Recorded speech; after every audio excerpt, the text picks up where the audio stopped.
S. Camels, the cigarette that's first in the service, presents from the 6th Ferrying Group Air Transport Command at Long Beach, California, the Abbott and Costello program. With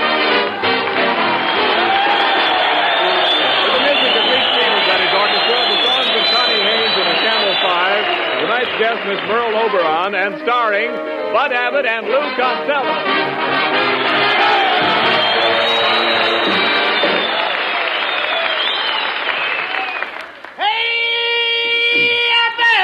Oh, come on. What's the matter with you, Costello? Hey, Abbott, What? I want to ask you a very personal question. What is it? Do you think I'm fat? Well, I'd say you were on the plump side. Why do you ask? Well, I was over by one of those big hangars. I was standing next to a blimp. All of a sudden, an officer points to me and says, "Look, they're making them with faces now." Oh, he was just kidding. You know, there's nobody that has a better sense of humor than a flying man. I know that too, Abbott, because I'm a flying man myself. What do you mean? I started flying when I was a 6-month-old baby. You flew when you were a baby? Yep, I flew out of my nurse's arms and made a perfect 1-point landing. No. You mean 3-point? No, 1 point. My safety pin was open. Costello, I don't believe you've ever been up in the air. Oh, yes, I have. I used to be a hostess. Well, you walked into that one, my friend. For your information, plane hostesses are always female. This was a male plane. Tell me, Costello, when was the last time you were up in the plane? Do you want the truth or my version? Oh, no. I want the truth. I think we'd get more laughs the other way. No. Tell the truth. Okay, I'll tell the truth. All right. I took my first plane ride today. Captain Dick Lassiter took me up in a great big plane. Tri-motor? Try what? I said tri-motor? Certainly we tried the motor. What do you think we did? Push it? No, skip it. I'm not going to get it up in the air and then try it. All right, forget about it. Forget about the motor? No. The other thing. By the way, what kind of a pilot is he? Was he flying blind? No, he was perfectly sober. What a dope. Of course he was sober. Well, never mind that. You know, Lou, I wonder what these boys down here at Long Beach do when they go on leave. Well, I saw a bunch of the boys down at the beach with their girlfriends. Did they go down there to spoon? Well, they didn't go down there to wash their socks.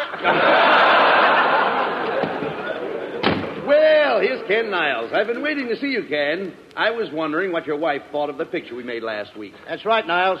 What did she think of my acting? Well, I don't mind telling you that she absolutely raved. She raved, eh? Yes, they took her away the next morning. What's so funny about that? Did you make that up yourself? Yeah, out of my head. You certainly are. I hate that Well, guy. I know you do, but quit arguing, Costello. I want to hear more about the picture. Did you read any reviews, Ken? Yeah, sure. The Druggist Weekly gave the picture 4 aspirins. See what happens, don't you? He's got the band framed up. Certainly he's got the band framed. That wasn't a funny line. There was nothing funny about that, brother. Oh, can you imagine that? Listen, Ken, I read all the reviews. And even Mrs. Roosevelt mentioned our picture in her column. What did she say? She said, "My day was ruined." That's the one line I don't know why they got it in. Yeah, wait a minute, look. Lou, didn't we get any compliments at all? Oh, sure. We got one cheer that I remember. Where from? The Bronx. The Bronx? You know, in Hitler's face without music. Oh, yeah. Well, maybe we should give up the idea of producing our own pictures, Don't you be silly. No. Perfume Pictures Incorporated is here to stay. And I'm ready to start another picture right now. Push the button for my secretary. Okay. Hey. What's the idea of a horn for a buzzer? She used to be a waitress in a drive-in. Oh. Oh, boss, I'm sorry I was late this morning. Are you doing anything tonight? Why, no, not a thing. Then try and get here on time tomorrow morning. The fine secretary. How did you get a job here? I used to be in pictures. I played in The Way of All Flesh. What part did you play? One of the meatballs. Everybody gets laughs but me. All right. Have patience. By the way, do I have any appointments today? Yes, sir. At 12 o'clock you have an appointment with Hedy Lamarr. What am I doing after that? Me, he asked. Mr. Costello, could I speak to you for a moment? Why, it's Botsford Twink, our soundman. What's on your mind, Bots? Well, I want you to know that I was terribly hurt because I wasn't in your picture last week with Carmen Miranda. After all, if you're looking for new faces, look at me. My face is new, isn't it? Oh, very new. In fact, your whole head has only been slightly used. Please give me a chance, Mr. Costello. I really do have a lot of talent. You know, I do most of the voices in all the Leon Schlesinger cartoons for Warner Brothers. You don't tell me. Yeah, for instance, here's a little Porky Pig. This is the way I talk when I play Porky. That's all, folks.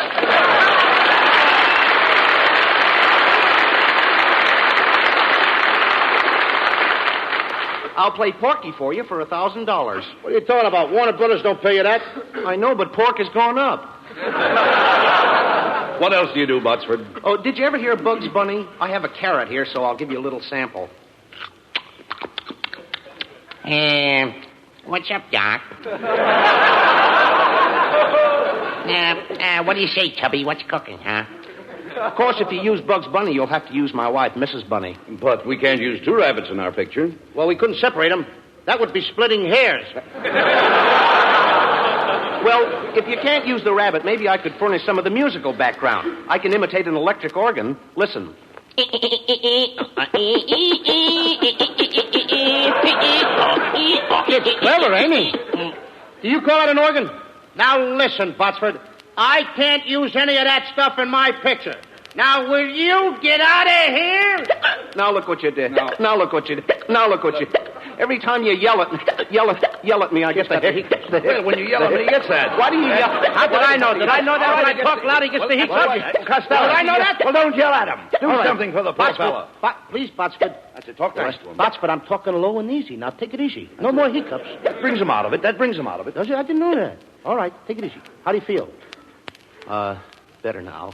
Oh, you do? I feel fine. Oh, am I glad of that, Abbott. Now, let's get back to this picture. But, Mr. Costello, are you sure you can't use the organ? Botsford, how many times do I have to tell you that I don't... Please. Please, got him again, didn't you? You see what I told you? I know what I'm doing. Get him out of here!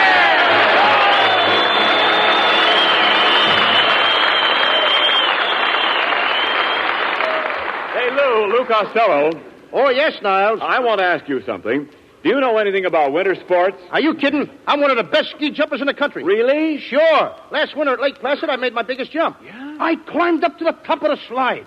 Thousands of people were looking up at me. Yeah? And when I leaped into the air, I went down at 60 miles an hour, and I made a sensational jump up 200 feet. 200 feet? Yep. And I could have even gone further if there was snow. Oh, much better tonight. Thank you. Lou, I know another good skier, and his name is Dick Durrance, and he's one of the finest skiers in the world. In fact, he's so good that the government asked him to give instructions to ski troopers in lightning-fast mountain warfare. Dick knows his smoking, too. He said, quote, I've smoked Camels for years. They have the full, rich flavor that I want in a cigarette. No matter how often I smoke, Camels never tire my taste, never get my throat. Unquote. Yes, and with men in all the services, Camel is the favorite, too, according to actual sales records in the stores where they buy cigarettes. Try Camels yourself for steady pleasure. You'll like the way they hold up, wear well, pack after pack, no matter how many you smoke. The reason is extra flavor, and you know Camels always have more flavor. Better yet, Camels combine flavor with extra mildness, the extra mildness that goes with slow burning and cool smoking. One reason for that is costlier tobaccos, blended as only Camels know how to blend. Now remember, you're the one who's doing your smoking. Your throat and your taste will tell you. C-A-M-E-L-S.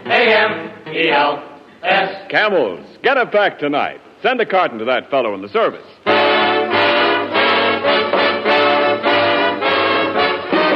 Lead Stevens, the orchestra, and the Camel 5 with a new treatment for an old tune by the light of the silvery moon.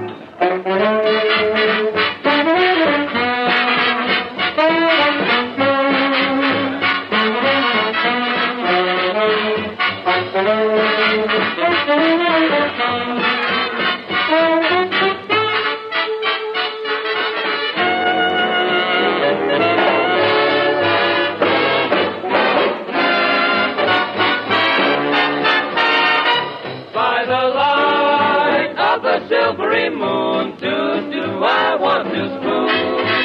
To my honey I'll croon love's tune. Honeymoon, keep a shining in June. Your silvery beams will bring love's dreams. We'll be cuddling soon by the silvery moon.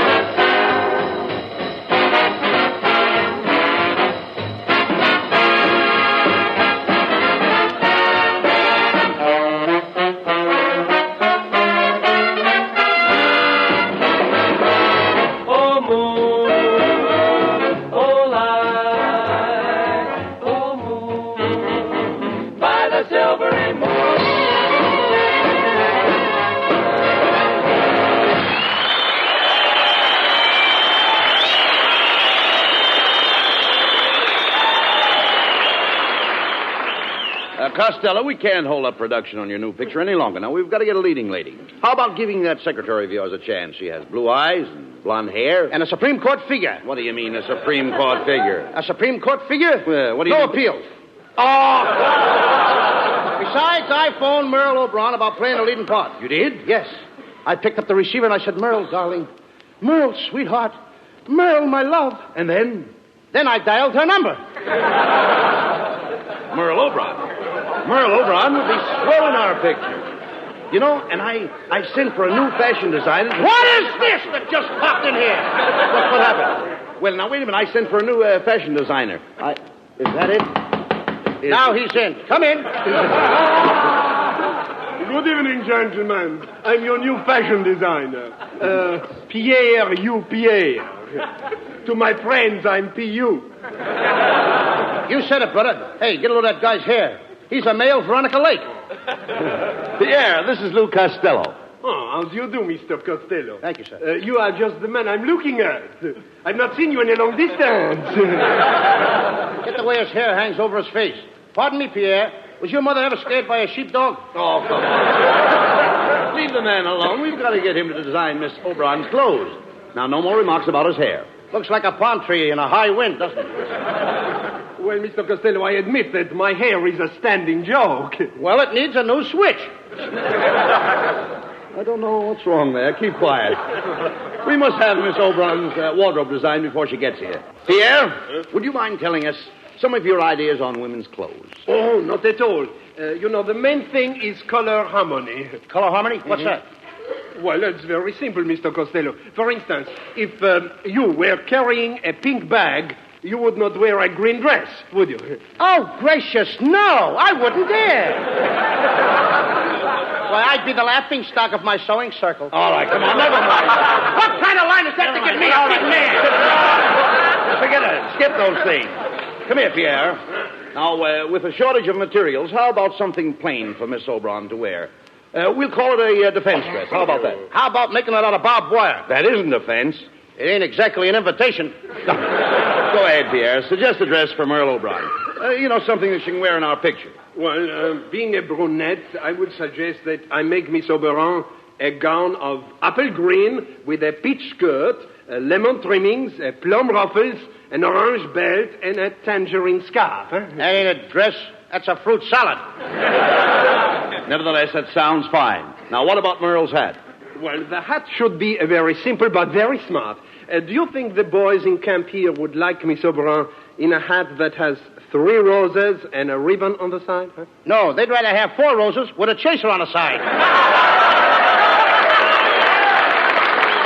Now, get out of here and I'll design the clothes myself. Oh, Costello, you can't design clothes. Is that so? I just invented a lady's leg paint that takes the place of stockings. It even covers the knees. It disguises the knees? You said it. You can hardly recognize the old joints. Well, we let Merle Oberon design her own clothes for the picture. What do you say? Yes, and I'm just the girl who can do it. Now listen, kid, you keep out of this. Look who it is. It's Merle Oberon.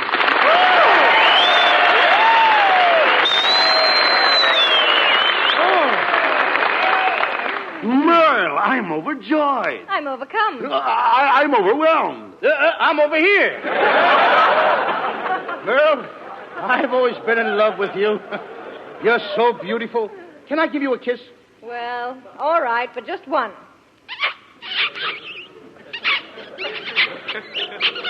Lou, where did you learn to kiss like that? I used to be a bugler in the Boy Scouts. Now, look, if you folks don't mind, we'll go over the script of the picture that you are going to play tonight. It's a story of the knights of old. Merle, you play a beautiful princess. And you wear a hoop skirt. A hoop skirt? Yeah, a hoop skirt. That's a parachute with legs. Costello plays the part of a knight. He's in love with you. I thought nights were tall. Well, kid, on account of daylight saving time, the nights are getting shorter. As the first scene opens, Merle, you're in the palace, awaiting the arrival of your lover. You are playing the organ. Organ? Like this? Botsford, didn't I tell you that you couldn't be in this picture? I started it again. I'm sorry. Don't shout at him. Oh, I'm sorry. I'm sorry. I'm sorry. All right, I'm sorry. I'm talking nice and easy. Relax. Take it easy. All right, Botsford. Shout at him in a moment. I'm talking nice. How easy can I talk? I'm okay. I'm sorry, Botsford. Very sorry. I'm okay now, Mr. Costello. Oh, I'm glad you are. Now keep out of the picture. You did it again. Don't yell at Sorry, me, will you, Botsford. please? Botsford, I'm sorry. Will you please put a gag in his mouth? Put a gag in his mouth. Yes. If I had a gag, I'd tell it myself. Come on, let's get back to this story. Costello, as a knight, your costume is a suit of armor. That's right, Lou. You wear an iron coat, an iron vest, and iron trousers. In fact, you wear a whole iron suit. Where do I get it pressed? At Lockheed? Now, your suit may become rusty, so you better keep yourself well oiled. I'd have to be oiled to make love to you in an iron suit. Merle, you walk out on the balcony. Yes, and I sneak right up to it. But how'd you get across the moat? I caught the guard with his bridges down. Then we have the big scene where Costello serenades you with a song of love. And, Lou, I will drop a flower on you. In a mad moment of love? No, in a pot. Now, Merle, you signal that the coast is clear. And Costello, you climb the balcony. You reach Merle's side. You're panting from the long climb in that suit of armor. Yes, that's it. Now, you gaze into her eyes. Remember, this is your big chance. Never mind, no more pants. Never mind that. There's emotion in your voice. As you stand there in your iron suit, what do you say to her? Hey, kid, have you got a can opener?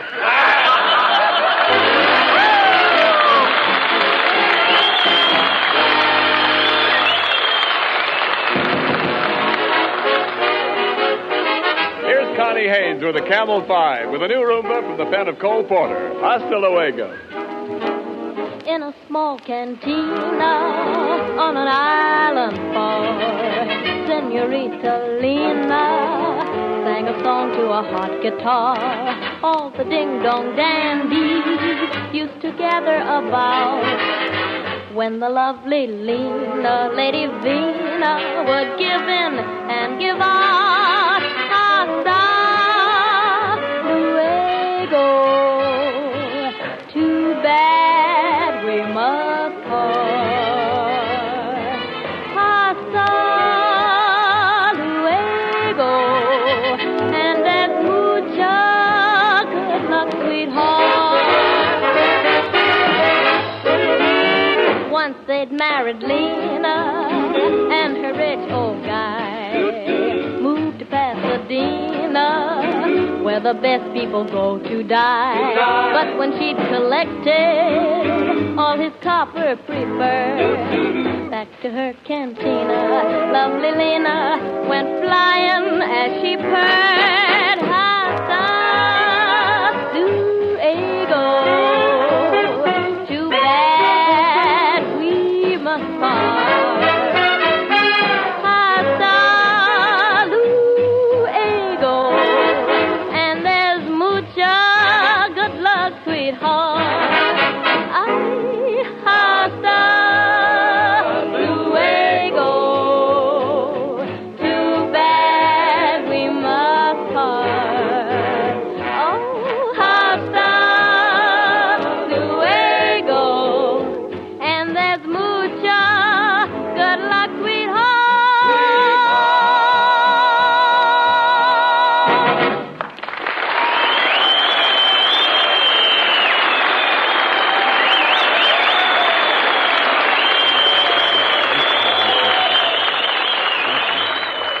Ladies and gentlemen, Perfume Pictures Incorporated presents the great costume drama entitled The Brave Knight Cut Off the Dragon's Tail, or The Dragon Isn't Waggin' Anymore. The beautiful Princess Guinevere is played by Merle Oberon.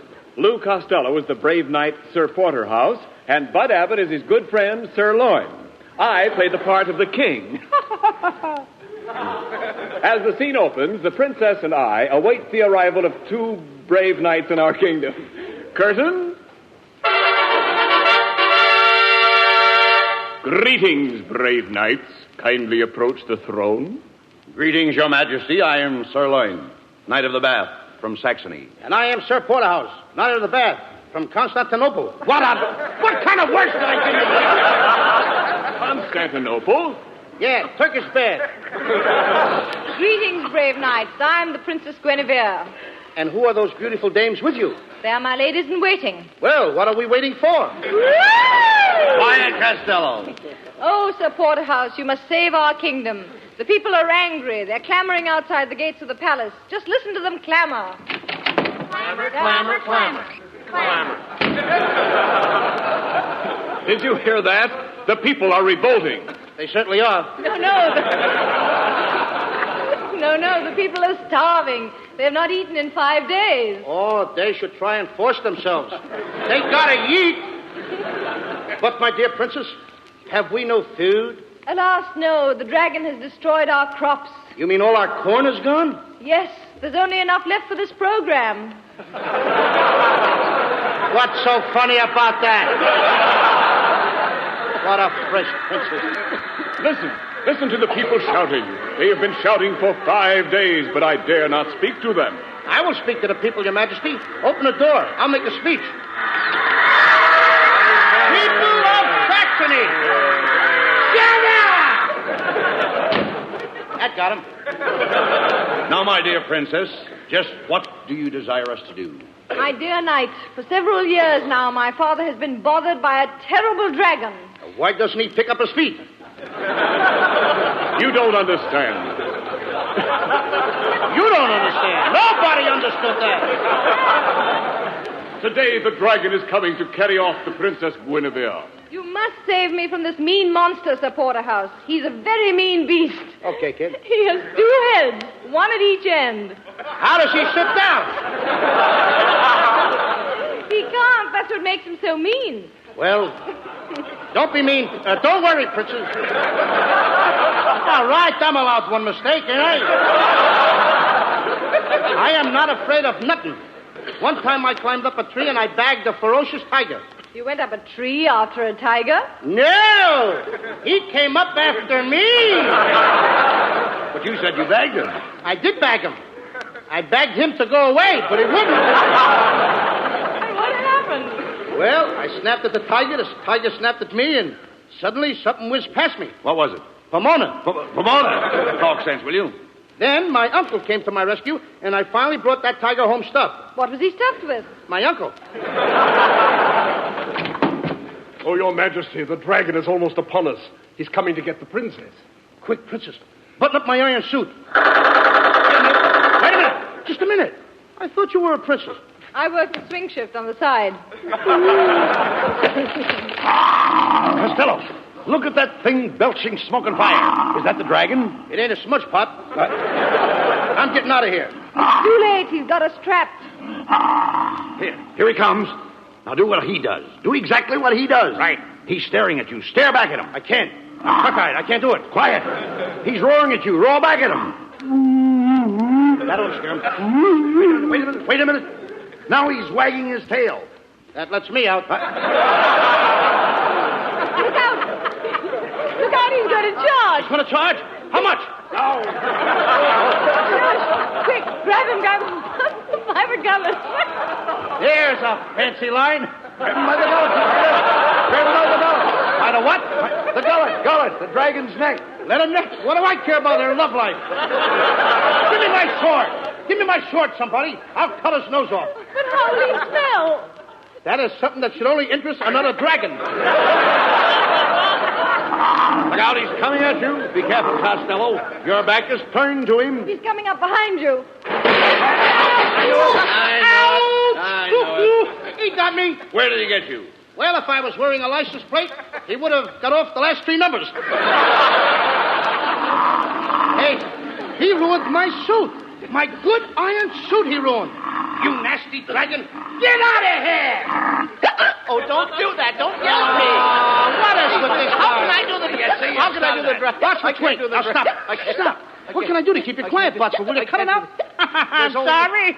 And it's your own fault for hollering at him. There's only one thing that'll cure my hiccups. If you let me kiss Miss Oberon. Oh, very well. I'll kiss you. If only you'll stop those awful hiccups. Go ahead, Botsford. Kiss her. Okay. How do you feel now, Botsford? Oh, I feel fine. But, what? That's all, folks.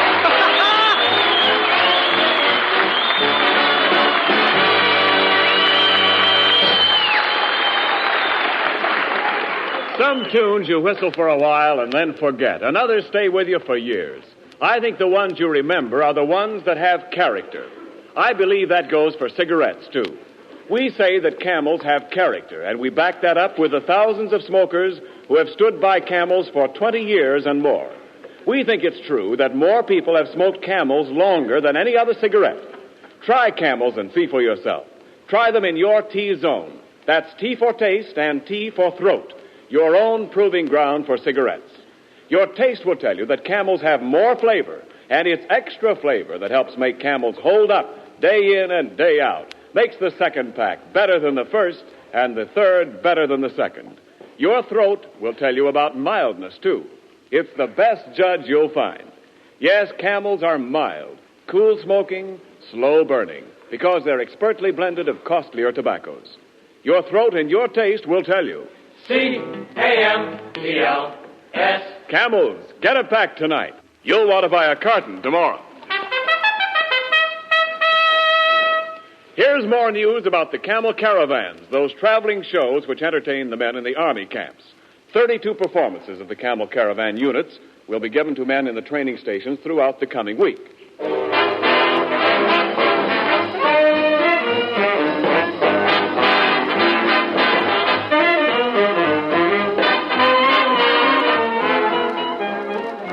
And now here are Bud Abbott and Lou Costello with a final word.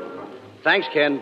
Ladies and gentlemen, it's really been a thrill for Bud and me to do this program from the Ferry and Command Air Base here at Long Beach. And an added thrill to be here with Merle Oberon.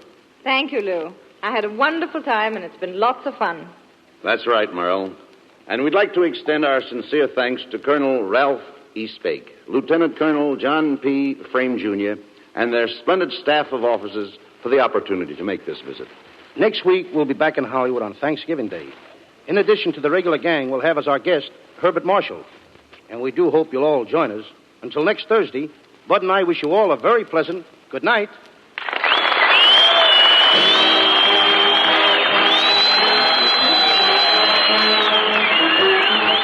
Remember, Camels present 4 great shows each week. Tomorrow night, the Camel Caravan with Lanny Ross, Xavier Cugat, Herb Schreiner, Lou Lair, and their guest star, Bob Hope. Saturday night, Thanks to the Yanks with Bob Hawke. Monday night, Blondie. And next Thursday at the same time, Abbott and Costello with their guest, Herbert Marshall. Our broadcast this evening was from the 6th Ferrying Group, Air Transport Command at Long Beach, and does not constitute an endorsement of our product by the War Department, as they do not endorse any product. The Army has also requested us to make this announcement to all men of 18 and 19. There is a serious need for young men, so serious that the Army is willing to let men of 18 and 19 choose whatever branch of service they desire. Go to your nearest Army recruiting office or induction station tomorrow. Learn about the jobs the Army has open in 13 different branches, all explained by men who know these jobs inside and out. Listen to the Camel Caravan tomorrow night with Lanny Ross, Xavier Cugat, Herb Schreiner, Lou Lair, and their guest star, Bob Hope. And now this is Ken Niles wishing you all good night.